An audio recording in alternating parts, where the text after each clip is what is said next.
federal government, they have chosen to abandon the new alignment back to the old gazetted alignment. So question number one, why did they have reason to even abandon the old alignment in the first place? Why did they choose to pick up a new route? Why did they choose this new alignment in the first place? What was the thought process? If you're on social media, some weeks ago, when we saw an interview on Arise TV, when one of the presenters kept asking the minister, do they have ESIA approval, environmental and social impact assessment approval? Hi everyone, welcome to another episode of Tea Talk with Goodness Usman, your number one real estate talk show in Africa. Thanks to each and every one of you who come back to watch the show every Sunday 4 p.m. when we upload. You guys are truly the real MVP. Okay, to all our new subscribers, we want to say thank you and welcome to our community, Nigeria Realty 24/7. We're indeed glad to have you here today with us. Please do us a favor, ensure that you share our videos with your friends and family, your contacts, so that they too can enjoy the immense value you get from this channel as well. All right, so we're going to go right into today's topic, which is sizzling hot. You know, when you go to KFC and go and order, crispy chicken, you know how hot it usually is. That's how this topic of the day is. All right, before we go into the topic and our conversation, we're going to observe our ritual. Now, for our new people in the building, you don't know what the ritual is. Well, here, as the name of the show is, it's a tea talk with Goodness Usman, and then we have to have some tea. I always advise that you grab yourself a cup of tea, whether green tea like mine or coffee, or you're choosing to take a glass of water, a glass of wine, whatever it is that works for you. The important thing is that you have a glass or a cup of something you are sipping while you're watching this and also engaging with us, because here is all about you relaxing and also being part of the conversation each time on each episode. So let's go right into the ritual. Okay, I'm here as usual with my green tea, and shall we? Whew.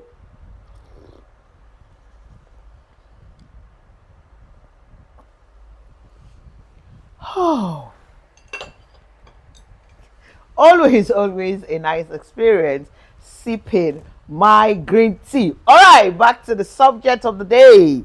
Today's conversation, like I said earlier, is sizzling hot, and it's all about the topic that's been trending back to back this year. Yes, I don't think there's any topic that has trended so much in the real estate community as much as this, which is no other than the Lagos-Calabar highway project, which majority of us called the Coastal Road Project. This week, at the third stakeholders meeting, the Minister of WACS, in person of David Umahi, he told us that they will no longer be using the current new alignment. So they will be going back to the old gazetted alignment. Now let's remember that the whole of this brouhaha with the landmark beach, the estates that are suffering from the impact of this new alignment started, of course, with the new alignment. Now they are back to tell us that they will go back to the old gazetted alignment, and that's what they'll be making use of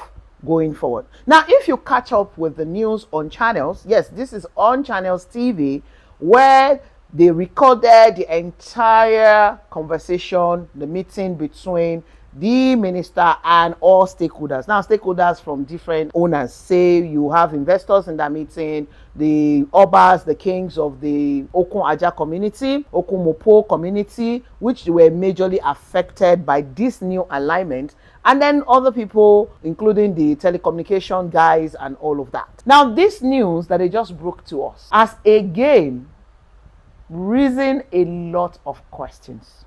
Yes, and I know you that you're watching me right now, you have quite a lot of questions. Some people have even called me and said, goodness, what is the way forward? What is happening? Before I enlist the questions I have here that we all will be discussing on this show, remember, it's all about a conversation. I come here with a subject and where we all look at it together. I want you guys to look at these questions, tell me what do you think, and then let's all look at it together. So I'm going to read the reasons why they decided to abandon the new alignment and go back to the old gazetted alignment. So I'll be quoting him.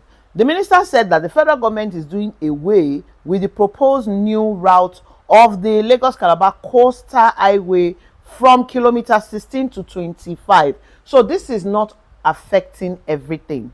It is certain part of this project, which is kilometres 16 to 25, and reverting to the gazette alignment to save the telecommunication infrastructure and submarine cables, among others, at the axis. We have three critical infrastructures that are located on one spot.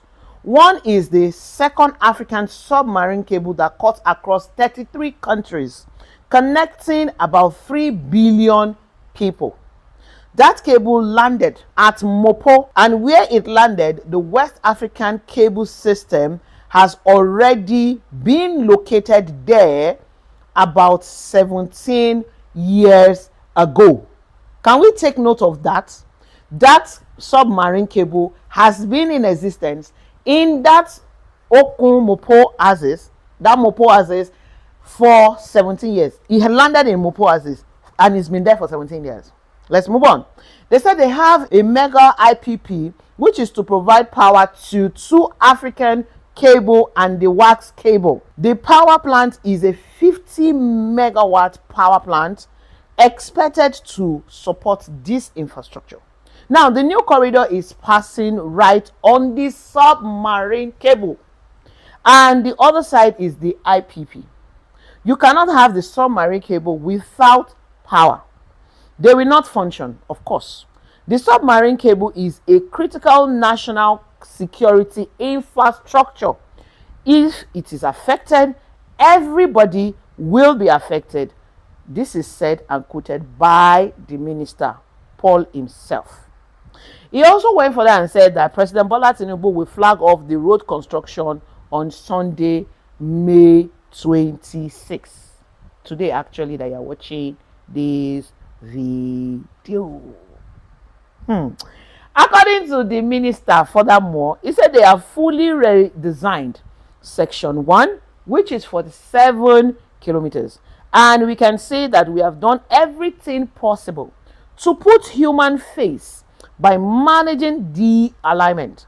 We have taken hard decisions and we are happy that our decisions are not harmful.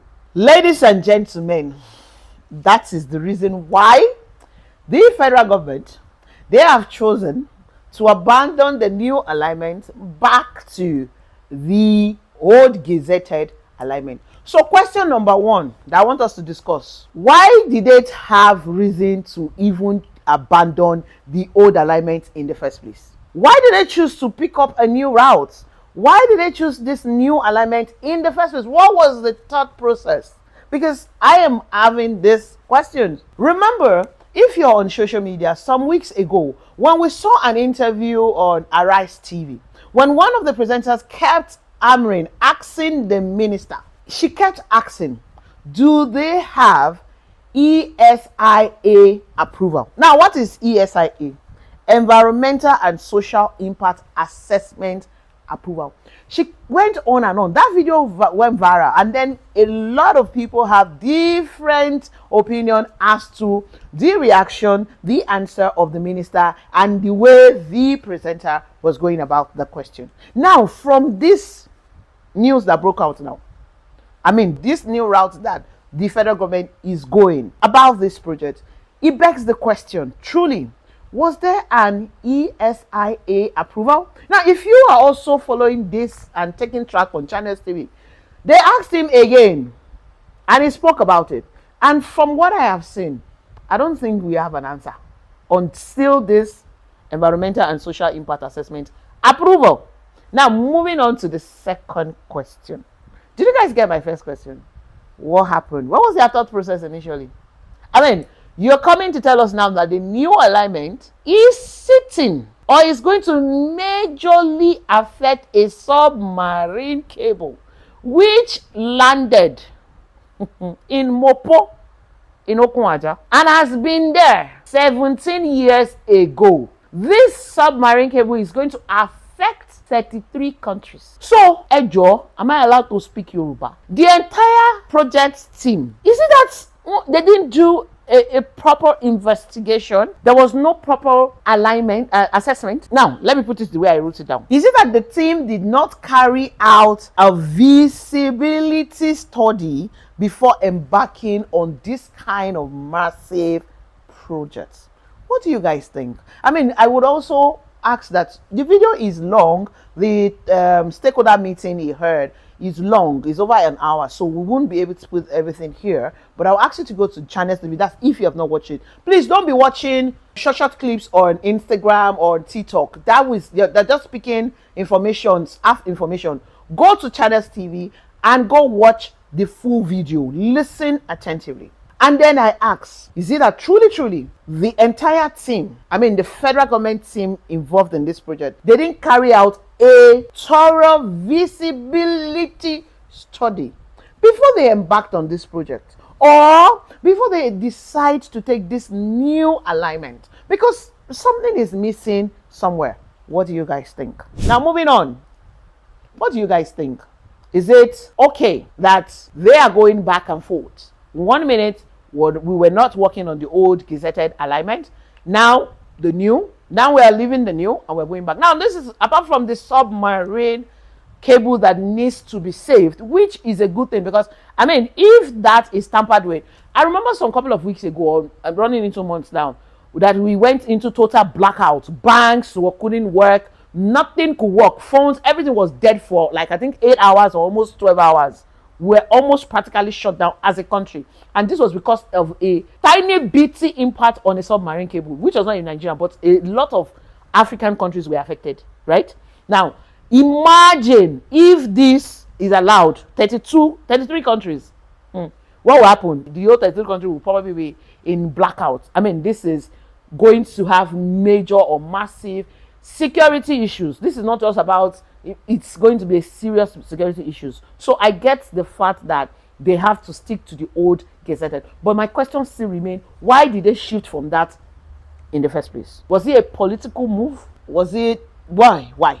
Now, I'm also happy with this, going back to this old gazetted, because you guys should look at it. Is it also not a good news for us in the real estate sector? Because majority of these communities, especially Mopo, apart from the submarine cable, they are saving the community. Because again, if you go and watch that video, you see the community people there. And anyway, the stakeholders were talking about it, how it's going to almost wipe out the entire community in Mopo.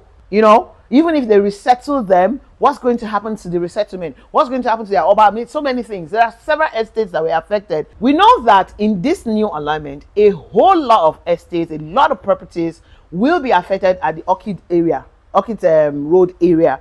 Okay, and then of course majority on the Mopo area, like I said, Mopo area. Now, if they go back to this old gazetted, so many of these estates will be saved, right?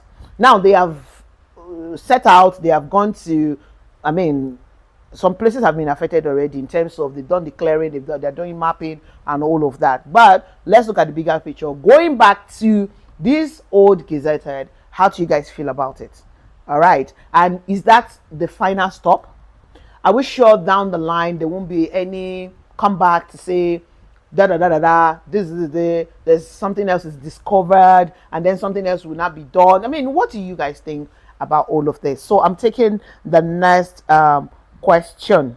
Okay, the next question is, what does this mean for some estates? Now I'm breaking it down to many of the estates that we have sold in Nigeria, which of course the very popular one is the beachfront 1, beachfront 2 and Queen's Garden. Okay, what does this now mean for Queen's Garden, Queen's beachfront 1, beachfront 2 and some other estates in that region? Now the new alignment affected that part only. If you read from Eleko down into Ogun State, the old alignment has nothing to do with the new alignments. The old alignments and the new alignments in that area is just affected. So what I'm saying in essence is that even in the new alignment, it's only certain parts of the project that are affected. So some people were not even, some of the old alignment parts were still taken.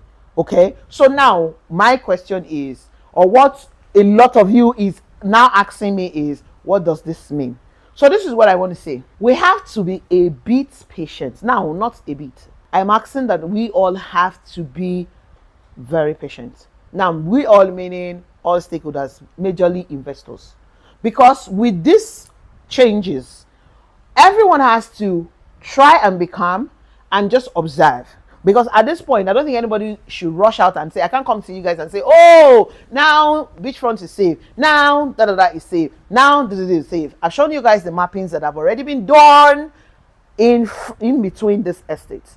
But if they go back to this old alignment, I think that this will see. But I'm going to be doing more of research on that in terms of checking back on the old alignment and then see what exactly will be done. And like I said, it's not just about checking back on what is on paper. It's when we have to, the patient comes in with we waiting, observing what the government is doing. They also said that they are moving on the speed of light. They are moving so fast. In fact, he also said that the president has told them to start the section 3 and 4, okay, which of course is in Calabar, Axis, and all of that, which makes a whole lot of sense if they're going to be starting that section and continuing work. Of course, why they continue work in the section 0, 1, and 2, which is from the VI and then all the way into some part of Ogun State and all of that. So yes, we need to be patient, keep an eye, keep watching, keep observing how this unfolds before we draw any form of conclusion. And this is why I'm speaking now directly to everyone who invested in all these 3 estates that I've mentioned. Please be calm. Let's just watch how this unfolds before any hasty decision is made or we jump into any sort of conclusion. Now, let me also address the elephants in the room. I know that some other estates, they're not affected by this project. Now, this realignment, you are asking, oh, this old alignment, what does it now mean for these other projects? Again, we will keep observing, we'll keep watching, and then we'll keep giving you guys the update as they make progress. I avoid making any conclusion or drawing any conclusion on anything until we are able to see what is going on, and I'll keep bringing up the progress that I know, updates that I have, as I have promised. Now, the elephant in the room is, you as an investor, you're in Nigeria in diaspora, or you're in Nigeria, you're allowing this to create some sort of fear into you, and you're not interested in investing for now. I get it. And if I was you, I would be skeptical as well. But I want to advise that you don't allow that to stop you from investing currently. Yes, we have to be careful. We have to be sure. I mean, you see someone ask me, goodness, my land in Ekpe, what's happening with this Lagos-Calabar project though? Hope it's not affected. That's what I'm addressing. How do you start getting afraid? You allow this to affect you so bad that you bought a property in Ekpe and you're asking me if coastal project affects it. It does not. Please, let's not panic. Some people even on the mainland is asking questions. When we panic, it causes more harm. So I'm saying to everyone watching me, please stay calm. I know it is tough for especially people who have built their houses to stay calm. I mean, you say, what do you mean, stay calm? What do you mean? Well, I get that. But I'm saying for those who bought property estates, landed properties in Ibejuleki Axis, stay calm, keep watching, and don't let this fear grip you and not say, oh, I'm not investing for now. Oh, I don't know what's happening. Oh, I'm investing out of fear. Oh, I'm not investing out of fear. No, just don't allow yourself to panic and let it affect you furthermore in the future. Like I've said, put it in the comment section. What do you guys think about this decision of going back and forth? The questions I've asked, is it that they didn't carry out a visibility study before embarking on such a massive project? I mean, enemy Ogbao, but then from all we have seen, all interviews granted, all meetings granted, is looking like it. Because if something has been existing in 17 years, how come we don't know? I mean, the medallion guys are there now in Mopo. They are the one that did the road from front of Peak Luxury, connecting if you're going towards Peak Bay, which is Mopo, right? That's just so much question. So, wrapping this up, guys, put it in the comment section. What do you think about this announcement, these questions? What's your answer?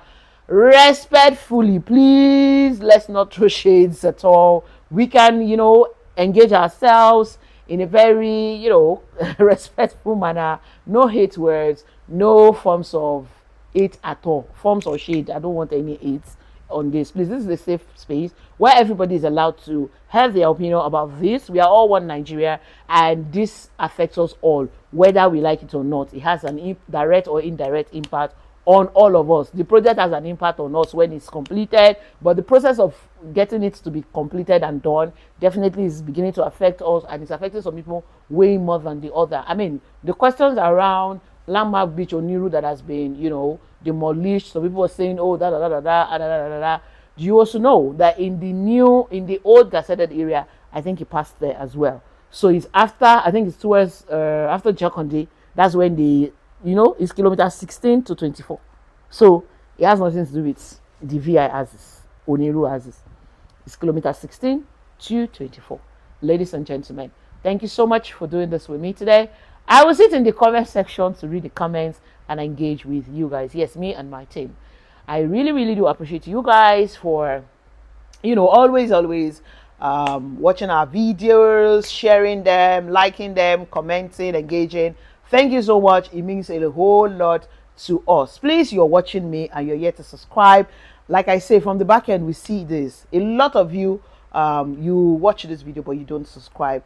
Do us a favor, subscribe and keep the engagement coming. I love you guys. I appreciate a lot of you. Thank you so much for always patronizing us in Nigeria 24/7. Without you guys, we wouldn't be here, and that's why we are here, and we appreciate you guys a lot. God bless you, and please ensure that wherever you are right now, you remain safe and awesome just the way you are. Ladies and gentlemen, my name remains Goodness Usman, and I am the Queen of Landlord Maker and your host on this show. So I'll see you in the next episode. But for now, I say to you, what?